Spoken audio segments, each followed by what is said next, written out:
Hello guys, welcome back to our channel एजुगेबर और आप सबका स्वागत है फिर से हमारी एक नई शानदार वीडियो में। जैसे कि आप सबसे मैंने प्रॉमिस किया था कि आपका एंट्रेंस यानी कि हमारा एंट्रेंस, आपका एग्जामिनेशन मतलब हमारा एग्जामिनेशन। हमारी पूरी जिम्मेदारी बनती है, अगर आपने हमारे चैनल को सब्सक्राइब कर रखा है तो हमारी पूरी ये रिस्पॉन्सिबिलिटी है कि हम आपको हर पॉसिबल वे में हेल्प कर सकें आपके एग्जामिनेशन में। आप कोई भी एग्जामिनेशन दे रहे हो, चाहे वो एमए का एंट्रेंस दे रहे हो, यूजीसी नेट का दे रहे हो, डीएसएसबी का दे रहा हो, ठीक है, कोई भी आप एग्जामिनेशन दे रहे हो उसमें हेल्प करना हमारी जिम्मेदारी है। जैसे कि मैंने बच्चों से ओपिनियन लिया था टेलीग्राम पे कि क्या वो चाहते हैं कि मैं जामिया का पेपर का एनालिसिस करूं, बिकॉज एग्ज़ाम एनालिसिस करने से हमें दूसरी यूनिवर्सिटी से क्या फ़ायदा होता है। 3 फ़ायदे होते हैं। सबसे पहला फ़ायदा होता है कि आपको क्वेश्चन आंसर देखने को मिल जाते हैं और कई बार होते हैं कि सेम क्वेश्चंस आ जाते हैं, है ना। तो सबसे बड़ा फ़ायदा तो यही है। एंड सेकंड हो जाता है कि आपकी प्रैक्टिस हो जाती है कि आपको किस तरीके से एक क्वेश्चन पेपर को अटैम्प्ट करना है, बिकॉज जब आप पढ़ रहे होते हो तो आप डिस्क्रिप्टिव वे में पढ़ते हो और जब आप क्वेश्चन मार्क करते हो तो वो आपको एमसीक्यू में करने होते हैं। और थर्ड सबसे बड़ा फ़ायदा ये होता है कि आपको क्वेश्चन आंसर करते हुए या फिर किसी और यूनिवर्सिटी का पेपर एनालिसिस करते हुए कॉन्फिडेंस बिल्डिंग होती है, ठीक है। जैसे मान लो आपने ये वाला पेपर एनालिसिस किया हो जिसमें आपके काफ़ी सारे आंसर सही निकले, तो इससे आपका कॉन्फिडेंस बिल्ड होगा कि आपका आने वाला एग्जामिनेशन हो सकता है इससे भी ज़्यादा अच्छा जाए। ये 3 चीज़ों के लिए हमें किसी पेपर को एनालिसिस करने के लिए काफ़ी ज़्यादा इंपॉर्टेंट होता है। और आज का जो पेपर है वो जामिया का है, वो इसी साल का है जो अभी अभी 9 तारीख को हुआ था, पॉलिटिकल साइंस का। अगर आपको स्क्रीन पे मार्क्ड आंसर दिख रहे हैं तो ये मार्क्ड इसलिए है बिकॉज ये वीडियो मैं सेकेंड टाइम बना रही हूँ। फर्स्ट टाइम पता नहीं किस तरीके से मेरा ऑडियो रिकॉर्ड नहीं हुआ। मैं काफ़ी मेहनत करती हूँ आप लोगों के लिए। मैं सेकेंड टाइम पूरा का पूरा वीडियो दोबारा से रिकॉर्ड कर रही हूँ। तो प्लीज़ अगर आप चैनल पर नए हो तो सब्सक्राइब ज़रूर कर लेना और आगे जो बेल आइकन है उसको प्रेस कर लेना ताकि आपको हमारी सारी की सारी लेटेस्ट नोटिफिकेशन मिलती रहे नई नई वीडियोज़ की।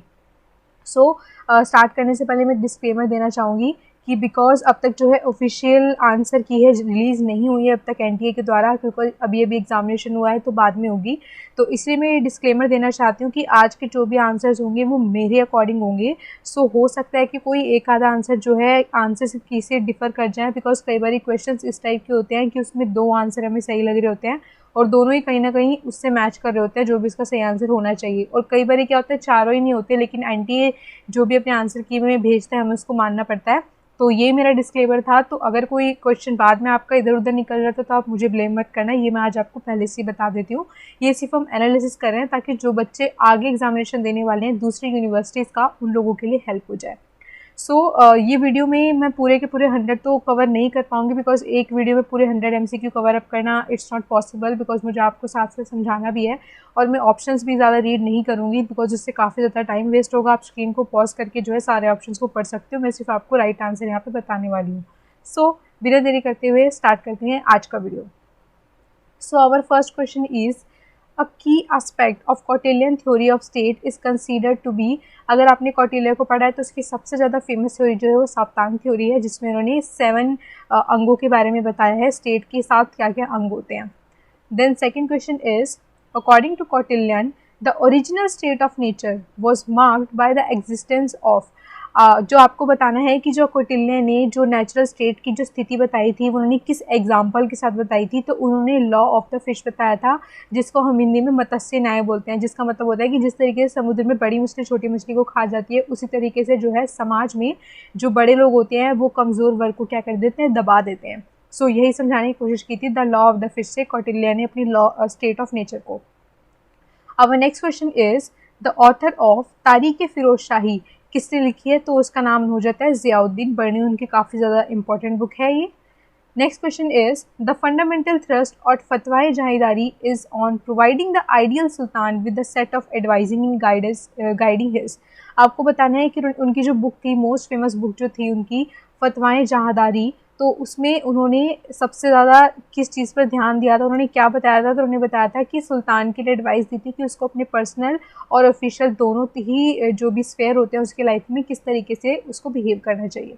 अगर आपको मेरा जो भी मैं पढ़ा रही हूँ आपको समझा रही हूँ अगर आपको फास्ट लग रहा है तो इट्स ओके, बिकॉज बहुत सारे क्वेश्चन अगर मैं ज़्यादा टाइम लूँगी कि क्वेश्चन को समझाने में तो video will be very very lengthy, तो इसलिए मैं थोड़ा जो है फास्ट रखने की कोशिश कर रही हूँ चीज़ों को। Please try to understand. Next question is, nations seen as imagined communities is a conceptual category contributed by, जहाँ पर भी आपको इमेजिन कम्युनिटीज़ का वर्ड आएगा वहाँ पे आपको सीधा सीधा बेनेडिक्ट एंडरसन लगा देना है, बिकॉज ये जो इमेजिन कम्युनिटीज़ का जो कंसेप्ट था वो बेनेडिक्ट एंडरसन ने दिया था। Our next question is, Anushilan, according to Bankim Chandra Chatterjee, implies duty that is the performance of an act for which. So ये उस टाइप का क्वेश्चन है जैसे कि मैं आपको अपनी पुरानी वीडियोस में हमेशा बताती आई हूँ कि हर एंट्रेंस एग्जामिनेशन में 5 से 10 क्वेश्चन ऐसे होते हैं जो आप कितने भी मर्जी इंटेलिजेंट हो, कितना भी मर्जी आप कितनी भी बल्कि बुक्स को पढ़ लेना, लेकिन ये चीज़ें आपको कहीं नहीं मिलेंगी। सो ये जो क्वेश्चन है ये one of the type of that question है कि ये क्वेश्चन उन्हीं में से है कि जिसका आंसर आपको कहीं आपने कभी पढ़ा नहीं होगा, लेकिन इसका राइट आंसर मैं आपको बता देती हूँ, वो है one should not accept an award. ये पूछा गया है कि जो अनुशीलन जो बंकिम चंद्र चटर्जी ने लिखा था उसमें उन्होंने किस चीज़ की परफॉर्मेंस ड्यूटी के बारे में बताया, तो one should not accept an award. Okay, our next question is, which 19th century social reformer believed that the Vedas contain Hindu beliefs in their most ancient and pure form, showing God to be just and infinite creator। जहाँ पे भी आपको वेदास का नाम दिख जाएगा जो कि न्यू वेदांता फिलॉसफी दी थी, तो वो दी थी स्वामी दयानंद सरस्वती जी ने दी थी। सो आपको कि जहाँ पर भी उनका नाम आएगा तो वहाँ पे जो है वेदास के बारे में तो वो जो होगा स्वामी दयानंद सरस्वती जी ने ही दिया होगा। Our next question is, the play तृतीय रत्ना was authored by। ये भी उन्हीं में से एक क्वेश्चन है जो कि अजीब तरह के क्वेश्चन आते हैं कोई ना कोई जो आपने कहीं नहीं पढ़ा होगा, तो आपको इन क्वेश्चन को देख के डरने की ज़रूरत नहीं है। ये हर एंट्रेंस एग्जामिनेशन में इस तरीके से क्वेश्चन डाले जाते हैं जो बच्चों ने कहीं भी नहीं पढ़े होंगे। सो ये भी उन्हीं में से एक क्वेश्चन है, लेकिन इसका जो करेक्ट आंसर हो जाएगा वो है ज्योतिराव फूले। ये मैंने रिकॉर्डिंग के टाइम पर गलती से 2 मार्क कर दिए थे, वो थोड़ा मिस्टेक हो गया, ठीक है, लेकिन इसका जो रियल आंसर है, जो करेक्ट आंसर है वो है आपका ज्योतिराव फूले। सो चलते हैं नेक्स्ट क्वेश्चन की तरफ। So our next question is, annihilation of caste is a monography written by. आपको बताना है कि एनिलेशन ऑफ कास्ट जो बुक है वो किसने लिखी है, तो ये लिखी है डॉक्टर भीमराव अंबेडकर ने। ये 1936 में उन्होंने लिखी थी और ये one of the most famous book है अंबेडकर जी की, जिसमें उन्होंने कास्ट सिस्टम के बारे में समझाया था। तो आपको जो मोस्ट फेमस जो थिंकर्स हैं उनकी बुक्स जो हैं और उनके ईयर पता होने चाहिए, जैसे कि भीमराव अंबेडकर हो गए, जवाहरलाल नेहरू हो गए, एम.एन. रॉय हो गए, कार्ल मार्क्स हो गए, है ना। इस तरीके से जो थिंकर्स हैं उनके आपको बुक्स वगैरह काफ़ी ज़्यादा अच्छे से पता होनी चाहिए। Next question is, which former Prime Minister of India made a distinction between scientific method and scientific approach। तो साइंटिफिक रिलेट करना है अगर आपको, वो भी इंडिया से रिलेटेड, तो this is none other than Jawaharlal Nehru, because सबको पता है कि वो जवाहरलाल नेहरू कितने ज़्यादा साइंटिफिक तरीक़ों पे जो है ज़ोर दिया करते थे। वो रिलीजन वगैरह में नहीं मानते थे, वो रिलीजन को पॉलिटिक्स के लिए अच्छा भी नहीं मानते थे, इसलिए उनकी कई बातों पर जो है गांधी जी से सहमति नहीं बन पाती थी। सो चलते अपने नेक्स्ट क्वेश्चन की तरफ।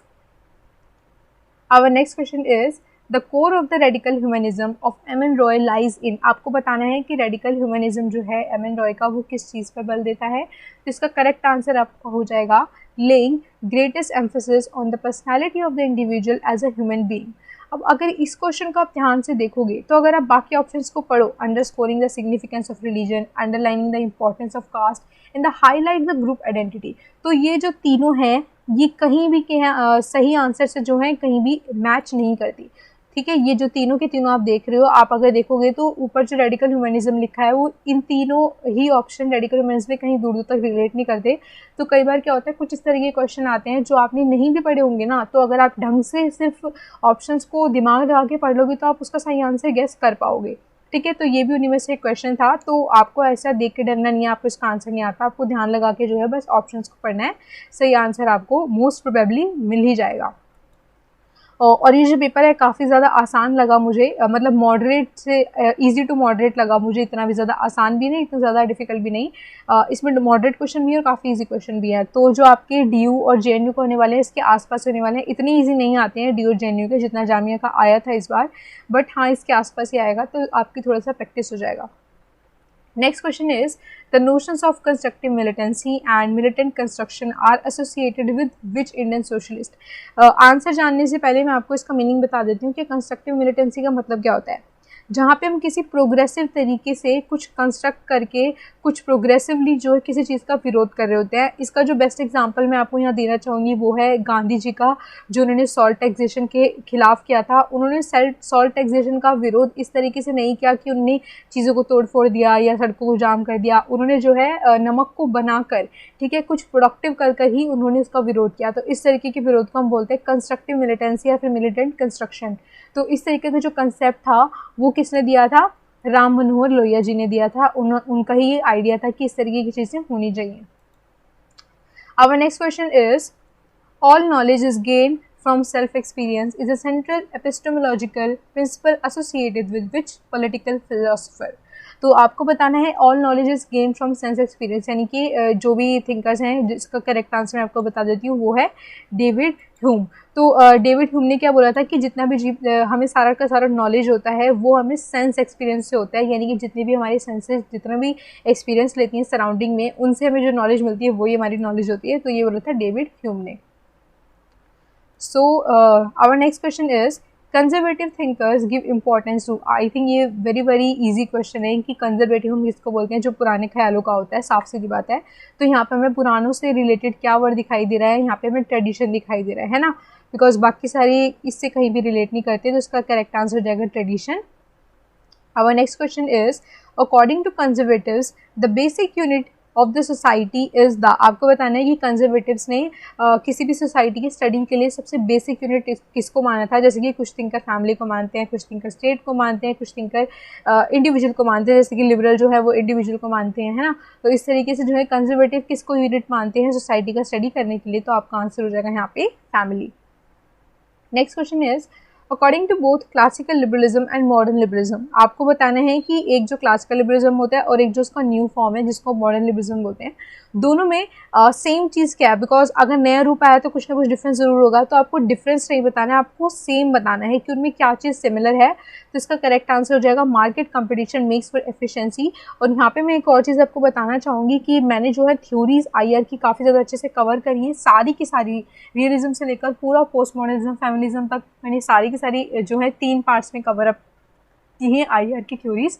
तो ये मैंने वहाँ पे लिबरलिज्म, क्लासिकल, न्यू, ये सब कुछ काफ़ी अच्छे से समझा रखा है। तो अगर आपने नहीं देखे तो ऊपर आई बटन से वॉच कर लेना, या फिर मैं नीचे डिस्क्रिप्शन बॉक्स में भी लिंक डाल दूंगी। So our next question is, the multiculturalist policies are based on the recognition that, आपको बताना है कि जो मल्टीकल्चरलिस्ट होते हैं उनकी जो पॉलिसी है वो किस चीज़ पर निर्भर करती है। सबसे पहले आपको बताते हैं कि मल्टीकल्चरल का मीनिंग क्या होता है। इसका मतलब है कि जहाँ पे डिफरेंट टाइप्स की आइडेंटिटी के लोग जो हैं साथ में एक सोसाइटी में रहते हैं।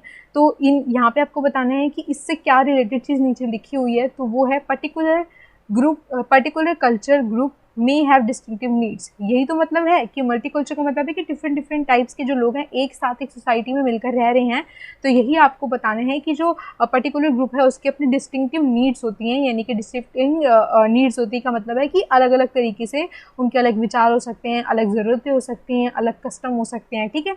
सो यहाँ पे मैं एक और चीज़ बताना चाहूँगी कि ये मल्टीकल्चरिज्म वाला क्वेश्चन जो था मैं अपने जो मोस्ट इंपॉर्टेंट सीरीज़ की क्वेश्चन है उसमें भी करवा चुकी हूँ, और मैंने DU का पेपर एनालिसिस भी करा है जिस तरीके से मैं जामे का कर रही हूँ। सो कई क्वेश्चन क्या हैं उसमें से डायरेक्ट भी पूछे हुए हैं। तो अगर आपने वो वीडियो नहीं देखी तो जाके ज़रूर वॉच करना, बिकॉज उनसे भी यहाँ पे क्वेश्चन आ रखे हैं जैसे कि मल्टीकल्चरलिज्म वाला था। So our next question is, Karl Marx associate subsistence production with, आपको बताना है कि कार्ल मार्क्स का जो सबसिस्टेंस प्रोडक्शन है वो किसके साथ रिलेट करता है। तो इंडस्ट्रियल सोसाइटीज़ तो नहीं होगा, कैपिटलिज्म सोसाइटी भी नहीं होगा, और प्री इंडस्ट्रियल तो ऑब्वियसली इंडस्ट्रियल के बाद आएगा। तो इसका यहाँ पे जो कॉमन आंसर हो जाएगा वो है प्री इंडस्ट्रियल सोसाइटी, यानी कि इंडस्ट्रियल सोसाइटी से पोस्ट इंडस्ट्रियल सोसाइटीज़ होते हैं इंडस्ट्रियल के बाद, सो प्री हो गया उससे पहले। Next question is, individualist anarchism is founded on the idea. Anarchism का कंसेप्ट मैंने आपको अगेन मैं आपको बता रही हूँ कि मैंने IR की जो थ्योरीज हैं वहाँ पे बहुत अच्छे से सारे के सारे कंसेप्ट मैंने आपको क्लियर करे हैं, तो आपने नहीं देखे हैं तो जाके ज़रूर वॉच करना। सो एनार्की का मतलब क्या होता है? सीधा सीधा जहाँ पे कोई भी आपको कंट्रोल करने की किसी भी तरीके का कोई गवर्नमेंट नहीं है, कोई ऑर्गेनाइजेशन नहीं है। सो जैसे कि मैंने आपको IR में पढ़ाया था कि वर्ल्ड लेवल पे अनार्किज्म क्या है कि कोई भी स्टेट गवर्नमेंट वहाँ पे मौजूद नहीं है जो सबके सब स्टेट्स का जो बिहेवियर है उनको रेगुलेट कर सके। तो अगर आप स्टेट की जगह बस इंडिविजुअल वर्ड को डाल दोगे तो वो बन जाएगा इंडिविजुअलिस्टिक एनार्किज्म। तो यहाँ पे इसका करेक्ट आंसर क्या हो जाएगा, इंडिविजुअली सोवरेन, यानी कि इंडिविजुअल पे किसी भी तरीके का कोई भी बंदिश नहीं है जो उसको रेगुलेट कर रहा है। Next question very very easy, patriarchy literally means rules by the father. Next question is one of humanity's main purpose is to sustain nature is a view associated with. So ये जो आपको question है आपका ecology से है। अगर आप D और JNU का पेपर देने जाओगे तो वहाँ पे इकोलॉजी वगैरह से इतने ज़्यादा कोई खास क्वेश्चन आपको पूछे नहीं जाते हैं, लेकिन जामिया पूछता है तो इट्स ओके। सो यहाँ पे इन्होंने बोला है कि one of the humanity's main purpose is to sustain nature, यानी कि यहाँ पे इन्होंने बताया है कि हमें नेचर को सस्टेन करने की ज़रूरत है, उसको प्रोटेक्ट करने की ज़रूरत है। तो ऐसा कौन लोग बोलते हैं, तो इसका मेरे अकॉर्डिंग आंसर होना चाहिए डीप इकोलॉजिस्ट, यानी कि जो नेचर को काफ़ी ज़्यादा प्रोटेक्ट करने की बात करते हैं। और नेचर में सब आते हैं, ऐसा नहीं सिर्फ पेड़ पौधे आते हैं, ऑर्गेनिज्म आते हैं, एनिमल आते हैं, सब लोग मिलकर आते हैं। तो पूरे के पूरे नेचर को जो है हमें ह्यूमन की तरह ही ट्रीट करना चाहिए और उसको सस्टेन करके रखना चाहिए। नेक्स्ट क्वेश्चन दोबारा इकोलॉजी से अगेन है। This is holistic ecologist reject exploitative attitude towards the natural world. आपको बताना है कि होलिस्टिक जो इकोलॉजिस्ट हैं, होलिस्टिक का मतलब क्या होता है, एक बड़ी सोच, एक बड़ा दायरा है आपकी सोच का। तो यहाँ पे अगर आप बाकी ऑप्शन पढ़ोगे तो इससे कहीं भी दूर दूर तक ऑप्शन मैच नहीं होंगे, आप पॉज करके पढ़ लेना। इसका जो राइट आंसर यहाँ पे हो जाएगा वो है reject exploitative attitude towards the natural world. Obviously बात है कि कोई क्यों चाहेगा कि हम नेचुरल वर्ल्ड की तरफ जो है एक्सप्लॉइटेटिव हो, उसका शोषण करें, है ना। तो यहाँ पे इसका काफ़ी ज़्यादा ये इजी सा आंसर था। Our next question is the argument that man and male design and male dominated institutions are the major threat to nature is associated with. जहाँ पे आपको नेचर वर्ड दिख रहा है और मेल डोमिनेशन दिख रहा है, इसका मतलब आप फेमिनिज्म की बात कर रहे हैं और नेचर की बात कर रहे हैं, तो वो इकोलॉजी की बात कर रहे हैं। तो सीधा सीधा आंसर क्या बन गया हमारा, eco feminism. Very easy answer. Next question is Derrida's approach toward identifying the multiple themes, elements and inheritance with the text is described as। आपको बताना है कि जो डेरिडा का एक टेक्स्ट को लेकर इंटरप्रिटेशन था वो क्या था। तो इसका आंसर हो जाएगा डीकंस्ट्रक्शन। इसका मीनिंग मैं आपको समझाती हूँ कि डेरिडा ने क्या कहा था कि कोई टेक्स्ट है उसका कोई ऑब्जेक्टिव ट्रूथ नहीं होता कि आप उस वर्ड को जिस भी सेंटेंस में लगाओगे उसका एज इट इज़ मीनिंग रहेगा। अगर उसका मीनिंग चेंज नहीं होता है, हमेशा सेम रहता है, तो ऐसे मीनिंग को बोलते हैं ऑब्जेक्टिव। दैट मीन्स कि अगर तो कोई टेक्स्ट है, अगर हम उसको किसी भी सेंटेंस पे डाल रहे हैं, उसका मीनिंग कभी भी चेंज नहीं हो रहा है, तो ऐसे मीनिंग को हम ऑब्जेक्टिव बोलते हैं। तो यही डेरिडा ने कहा था कि कोई भी टेक्स्ट ऐसा नहीं होता है जिसका मीनिंग ऑब्जेक्टिव हो। वो क्या होते हैं, हमें डीकंस्ट्रक्ट करके पढ़ने पड़ते हैं, यानी कि जो भी उस वर्ड का मीनिंग होगा वो word to word, sentence to sentence very कर जाएगा।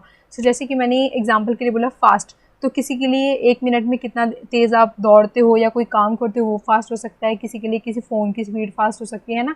तो फास्ट अपने आप में एक जो वर्ड है उसका जो मीनिंग है सेंटेंस के साथ लगाते ही चेंज हो जाएगा, ठीक है। सो इस तरीके से ये जो कंसेप्ट था वो दिया था डेरिडा ने अपनी डीकंस्ट्रक्शन वर्ड के थ्रू और थीम के through. Next question is the rule in accordance with religious principle और by priesthood is described by. So इसका आंसर हो जाएगा आपका थियोक्रेसी। थियोक्रेसी का मतलब होता है कोई भी चीज़ जो रिलीजन से रिलेट करती है। तो जो प्रीस्टहुड है वो क्या करता है, रिलीजन से रिलेट करता है। ये एक टाइप से काइंड ऑफ अपोजिट वर्ड है किसका, सेकुलरिज्म का, ठीक है। Not a proper opposite word but kind of, जैसे कि थियोक्रेसी उससे रिलेट करते हैं जहाँ पे कोई भी चीज़ रिलीजन पर बेस होती है। तो यहाँ पे इन्होंने प्रिंसिपल प्रीस्टहुड बोला है, यानी कि चर्च के आधार पर, तो इसका आंसर हो जाएगा theocracy. Our next question is the insistence on the literal truth of a particular book or set of principles as the only basis for any given faith is described as। सो इन्होंने बोला है कि जिस भी चीज़ का कोई लिटरल मीनिंग होता है जो कभी भी चेंज नहीं होते, एक सेट ऑफ प्रिंसिपल्स होते हैं, जैसे कि मैंने आपको वर्ड में ही बताया था अभी कि जिसका मीनिंग कभी चेंज नहीं होता उसको बोलते हैं ऑब्जेक्टिव। उस तरीके से उन्होंने बोला है कि literal truth of particular book और सेट ऑफ प्रिंसिपल्स, तो उनका जो आंसर यहाँ पे हो जाएगा वो हो जाएगा आपका fundamentalism. So let's move on to another question. The rule by experts is described by. आपको बताने की जब एक्सपर्ट्स की तरह रूल होता है तो उस वर्ड को हम क्या बोलेंगे, तो इसको बोलेंगे हम टेक्नोक्रेसी, यानी कि कुछ टेक्नीशियंस हैं जो उस काम में एक्सपर्ट हैं, इसलिए उस चीज़ को वो क्या कर रहे हैं, हैंडल कर रहे हैं। Next question is for liberalism reason is an essential element in our capacity to, आपको बताना है कि जो लिबरलिज्म है उसमें जो रीज़न है, रीज़न का मतलब यहाँ पर है विवेक, ठीक है, तो उसका इसेंशियल एलिमेंट क्या है तो वो आपको बताना है यहाँ पर। इसका जो बाकी आप ऑप्शन पढ़ोगे तो कहीं भी ऊपर वाले जो स्टेटमेंट उससे रिलेट नहीं करे, तो इसका आंसर हो जाएगा यहाँ पे make free decisions for our selves. बाकी काफ़ी सारे मतलब स्टूपिडिटी से आंसर लिखे हुए हैं, make free decision on behalf of others, ऐसा कोई क्यों ही करेगा, है ना, किसी और की क्यों सुनेगा, इरेशनल होकर क्यों डिसीजन लेंगे। तो मैं वही बोल रही हूँ कि जामिया के जो क्वेश्चन है वो ईजी टू मॉडरेट है, कुछ क्वेश्चन अच्छे भी हैं लेकिन मोस्ट ऑफ द क्वेश्चन मुझे ईजी ही लगे। Next question is The view that human nature changed from one historical epoch to another is associated with, आपको पता होगा कि हीगल ने भी हिस्टोरिकल का जो है कंसेप्ट दिया है कि किस तरीके से इन्वॉल्वमेंट होती है, और मार्क्स ने भी दिया है, लेकिन मार्क्स ने हिस्टोरिकल मटेरियलिज्म दिया है कि सारी के सारे जितने भी चेंजेस होते हैं वो मटेरियलिस्टिक होते हैं, इकोनॉमी बेस्ड होते हैं। तो यहाँ पे बिकॉज ह्यूमन नेचर की बात की गई है, तो ह्यूमन नेचर की बात यहाँ पे कौन करता है वो, तो इसका आंसर यहाँ पे साफ साफ हो जाएगा Hegel. So let's go to another question. Civil society वो हीगल रिफ्लेक्टेड, आपको बताना है कि सिविल सोसाइटी हीगल के लिए कहाँ पर रिफ्लेक्ट करती है, तो इसका आंसर हो जाता है differentia existing between family and a state, यानी कि हीगल ने बोला था कि फैमिली और स्टेट के दोनों के बीच में कहीं पर जो है सिविल सोसाइटी जो है लाई करती है। So our next question is which political philosopher made happiness and the dignity of man and not the principle of pleasure the chief end of life, तो इसका आंसर हो जाएगा आपका जॉन स्टुअर्ट मिल। ये काफ़ी ज़्यादा इजी क्वेश्चन है अगर आपने जेएस मिल को पढ़ा हो। सो यहाँ पे मैं आपको थोड़ा सा इसको एक्सप्लेन कर देती हूँ कि जेएस मिल ने क्या बोला था। जो बेंथम थे उनको वो एक तरीके से अपना गुरु टाइप मानते थे, बेंथम को काफ़ी ज़्यादा फॉलो करते थे। सो जो बेंथम का जो प्रिंसिपल था, जो बेंथम ने थ्योरी दी थी, the greatest happiness of the greatest number, यानी कि कितनी बड़ी संख्या में लोगों को किसी चीज़ से खुशी मिल रही है वो डिफाइन करने के लिए, मतलब वो उनके लिए मैटर करता है। ये मैटर नहीं करता कि किस टाइप की खुशी या किस टाइप का प्लेजर उनको मिल रहा है। तो उसी को क्या कहते हैं यहाँ पर चेंज करते हुए थोड़ा सा किसने रिफॉर्म किया था, जेएस मिल ने किया था। उन्होंने बोला था कि हमें क्वांटिटी पे फोकस नहीं करना चाहिए, हमें क्वालिटी पे फोकस करना चाहिए कि किसको किस तरीके का प्लेजर और कितना ज़्यादा किस चीज़ से मिल रहा है, किसी कविता पढ़ने से कितना मिल रहा है और किसी बच्चे को खेलने से कितना मिल रहा है, तो ये सब वेरी करता है। तो ये चेंज किए थे जॉन स्टुअर्ट मिल ने किए थे, बेंथम की ही फिलॉसफी में थोड़े बहुत। तो यहाँ पे इन्होंने क्या बोला था, happiness and dignity of man not principle of pleasure the cheap end of life. That means उन्होंने बोला था कि सिर्फ हैप्पीनेस और डिग्निटी ऑफ मैन ही यहाँ पे जो है क्या बोलते हैं मैटर नहीं करता, वहाँ पे इसकी क्वालिटी भी जो है मैटर करती है। Next question is materialistic conception of history to explain the law of human development was developed by, ये तो मैं आपको अभी बता चुकी हूँ पहले भी कि ह्यूमन नेचर को लेकर डेवलपमेंट किसने बताई थी, हीगल ने, और मटेरियल कंसेप्शन को लेकर किसने बताई थी, मार्क्स ने। तो यहाँ पे हो जाएगा आपका मार्क्स एंड एंजल्स, जिन्होंने कि हिस्टोरिकल मटेरियलिज्म का अपना कंसेप्ट दिया था। आपने नहीं पढ़ा तो ज़रूर पढ़ के जाना, पेपर में काफ़ी ज़्यादा इंपॉर्टेंट है। Next question is 18 Brumaire of Louis Bonaparte is treatise by, यानी कि ये एक टाइप से एक बुक का नाम है। अगर आपने मार्क्स की बुक्स को पढ़ा है तो ये उनकी मार्क्स के जो बुक्स हैं उनमें आपको पढ़ने को मिलेगा। तो ये लिखी है मार्क्स ने अबाउट फ्रेंच, क्योंकि जो बोनापार्ट थे, लुइस बोनापार्ट, वो फ्रेंच में थे। तो जब फ्रेंच रेवोल्यूशन के टाइम पर वहाँ पर जो चीज़ें हो रही थी उनको देखकर इंस्पायर होकर उन्होंने ये बुक लिखी थी, किसने, कार्ल मार्क्स ने। Next question is the historical background of the second treatise of John Locke was, आपको बताना है कि जॉन लॉक की जो सेकेंड ट्रीटी जो उनकी बुक है उसका हिस्टोरिकल बैकग्राउंड क्या है, यानी कि वो किस चीज़ के इतिहास पर बेस्ड है। तो इसका नाम हो जाएगा ग्लोरियस रेवोल्यूशन, बिकॉज जो लॉक थे वो इंग्लैंड से बिलोंग करते थे, उस टाइम पे ग्लोरियस रेवोल्यूशन वहाँ पर चल रहा था। और ग्लोरियस रेवोल्यूशन क्या था वो मैं आपको बता देती हूँ कि जैसे कि आप सबको पता है कि वहाँ पे मोनार्की और कॉन्स्टिट्यूशन दोनों ही है। तो कॉन्स्टिट्यूशनल मोनार्की है इंग्लैंड में, ब्रिटेन में। तो क्या ग्लोरियस रेवोल्यूशन में क्या हुआ था कि उससे पहले जब पूरा का पूरा सिर्फ किंग पर बेस था, तो किस तरीके से जब किंग के द्वारा पार्लियामेंट को सत्ता सौंपी गई थी, तो ये काफ़ी मतलब बिना किसी मारकाट के हुआ था, कोई इतना बड़ा झंझट नहीं हुआ था कि बहुत ज़्यादा मारकाट हुई है। तो इसलिए इसको ग्लोरियस रेवोल्यूशन बोलते हैं। और इसको सेकेंड नेम है इसका ब्लडलेस रेवोल्यूशन, यानी कि कोई खूनी क्रांति वहाँ पे नहीं हुई थी, तो इसको ब्लडलेस रेवोल्यूशन भी कहा जाता है। ये काफ़ी ज़्यादा इंपॉर्टेंट है, आपको पता होना चाहिए। Next question is the state according to which political philosopher was the highest form of political union, तो इसका आंसर हो जाएगा आपका एरिस्टोटल, बिकॉज स्टेट को जो है इतनी सारी जो खूबियाँ बताई थी स्टेट के बारे में वो एरिस्टोटल ने बताई थी, जहाँ पर उन्होंने अपने सिटीजनशिप का भी कंसेप्ट दिया था कि किसका कितना ज़्यादा सिविक लाइफ में जो है पार्टिसिपेशन है, उनको सिटीजनशिप मानना चाहिए एक स्टेट का। तो स्टेट के बारे में काफ़ी सारी चीज़ें उन्होंने बताई थी, जब आप एरिस्टोटल को पढ़ोगे तो आपको पढ़ने को मिलेगी। सो चलते हैं नेक्स्ट क्वेश्चन की तरफ। Both Plato and Aristotle regarded polis as, उन्होंने पॉलिस को क्या बताया था अपने अकॉर्डिंग। पॉलिस का मतलब होता है स्टेट, एक सिटी स्टेट, लेकिन उस टाइम पर जो है नेशन स्टेट नहीं होते थे, उस टाइम पे जो है सिटी स्टेट होते थे, उनके लिए क्या शब्द यूज़ किया जाता था, पॉलिस। तो आपको बताना है कि प्लेटो और एरिस्टोटल पॉलिस को क्या मानते हैं। सो अगर आप बाकी ऑप्शंस को पढ़ोगे, a lie, mirage, incomplete form of reality, तो कहीं भी जो है पॉलिस से रिलेट नहीं करता, बिकॉज उन्होंने तो पॉलिस के बारे में काफ़ी ज़्यादा बड़ाइयाँ करी, काफ़ी ज़्यादा तारीफ़ें करी, जैसे मैंने आपको बताया भी कि एरिस्टोटल ने सिटीजनशिप का भी कंसेप्ट दिया था। तो इसका जो करेक्ट आंसर हो जाएगा वो है complete form of reality. Next question is the central question of the plateaus Republic was the meaning of, ये तो काफ़ी ज़्यादा ईजी क्वेश्चन है कि प्लेटो ने रिपब्लिक में क्या बताया है, तो ऑब्वियसली उन्होंने यहाँ पे जस्टिस बताया। Next question is the theory of philosopher ruler was the linchpin of which political philosopher। very easy question, मैं आपको बोल रही हूँ कि पेपर काफ़ी ज़्यादा आसान आया था, कई मॉडर्न क्वेश्चन भी हैं, लेकिन मोस्ट ऑफ द क्वेश्चन काफ़ी ज़्यादा आसान है। उन्होंने फिलोसफर रूलर की जो कंसेप्ट था वो किसने दिया था, प्लेटो ने। Machiavelli's idea of virtue is associated with, आपको बताना है कि मैकाइवली की जो वर्च्यू हैं यानी कि जो गुण हैं वो किसके साथ यहाँ पे मैच करते हैं। सो इसका आंसर हो जाएगा आपका masculine and warlike qualities, because Machiavelli ने बोला था कि एक रूलर के अंदर मस्कुलिन क्वालिटीज़ होनी चाहिए, किसी भी वॉर के लिए, लड़ाई के लिए हमेशा तैयार रहना चाहिए, जिससे कि वो अपने स्टेट की हमेशा रक्षा कर सके। Next question is glimpse of world history is a book written by, तो इसका काफ़ी ज़्यादा आसान क्वेश्चन है, जवाहरलाल नेहरू ने ये किताब लिखी थी।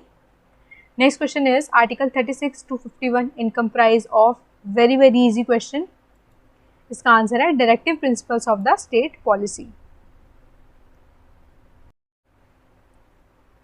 सो our next question is article 1 of the constitution of India lays down, very easy question, ये तो सबको पता है कि आर्टिकल 1 में लिखा है कि India shall be a union of states. Next question is the term socialist was inserted in the preamble to the Constitution of India by which amendment। Very easy question, मतलब अभी तक के जो कुछ क्वेश्चन तो बीच में काफ़ी ज़्यादा इजी डाल रखे हैं, जो सबको पता है कि 42nd अमेंडमेंट में जो है 3 वर्ड्स को इंटीग्रेट किया गया था, प्रीएम्बल के अंदर जोड़ा गया था। 44 question, the constitution of India provides right to equality to the citizens of which article, तो आपको बताना है कि कौन से आर्टिकल से लेके कौन सी आर्टिकल जो है राइट टू इक्वालिटी है सिटीजन्स को। सो इसका राइट आंसर है आपका आर्टिकल 14 से लेकर 18 तक है। So our next question is part 5 chapter 1 of the Constitution of India contains provisions related to the power and functions of the, तो यानी कि आपको यहाँ पे एक चीज़ देखने को मिल रही होगी कि जो कॉन्स्टिट्यूशन से काफ़ी ज़्यादा क्वेश्चन आ रहे हैं, तो आप कॉन्स्टिट्यूशन को बिल्कुल भी स्किप मत करके जाना और काफ़ी अच्छे से पढ़ के जाना। उसके मोस्ट फेमस जो हैं शेड्यूल्स, मोस्ट फेमस उसके parts, most famous articles, president, prime minister, ministers, है ना, तो इस तरीके की चीज़ें हैं, सुप्रीम कोर्ट, ये सब आपको पढ़ के जाना है, ठीक है। तो इसका जो आंसर यहाँ पे हो जाएगा आपका the executive is the right answer for this question. So let's move on to another question.